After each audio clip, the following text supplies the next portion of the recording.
Mais souvent, de la part des personnes trans et de leurs alliés, la réponse s'arrête un peu là. C'est pas vrai, on n'est pas dépendant des hormones à vie, on peut arrêter tant qu'on veut, il suffit de garder nos gonades. Et c'est un peu léger quand même.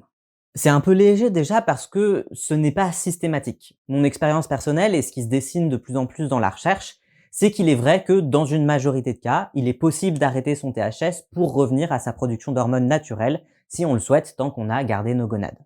Si je décide d'arrêter la testostérone aujourd'hui, je m'en porterai sûrement sans problème, physiologiquement. Mais on manque encore un peu de recherche sur la fréquence à laquelle les personnes qui ont été sous THS, notamment longtemps et ou avant la fin de leur première puberté, ne regagnent pas une production complète d'hormones naturelles et peuvent avoir besoin du THS opposé par la suite si elles voulaient arrêter leur THS actuel, ce qui est donc quand même a priori un risque pour certaines personnes, même si pas la majorité.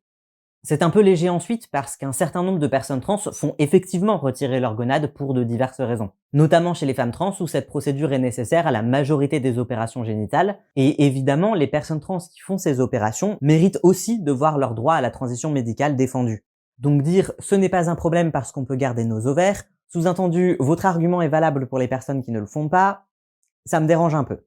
Et enfin, et peut-être surtout, c'est un peu léger parce que c'est nier que la majorité des personnes trans sous traitement hormonal, même avec des gonades fonctionnelles, ont autant le choix d'arrêter les hormones qu'elles avaient le choix de ne pas transitionner médicalement.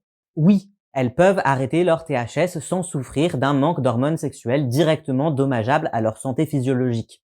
C'est vrai. Cela ne veut pas pour autant dire qu'elles peuvent arrêter leur THS sans que cela impacte leur santé et leur bien-être quand même pour d'autres raisons, puisque si ce n'est pas leur souhait, il s'agirait essentiellement d'une détransition partielle forcée.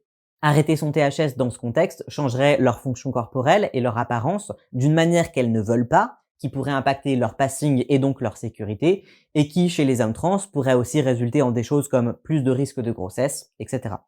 En ce sens, beaucoup de personnes trans, indépendamment du statut de leur gonade, sont effectivement dépendantes de leur THS à vie pour le maintien et la poursuite de leur transition, donc pour leur confort, leur sécurité et leur santé mentale voire physique par certains aspects.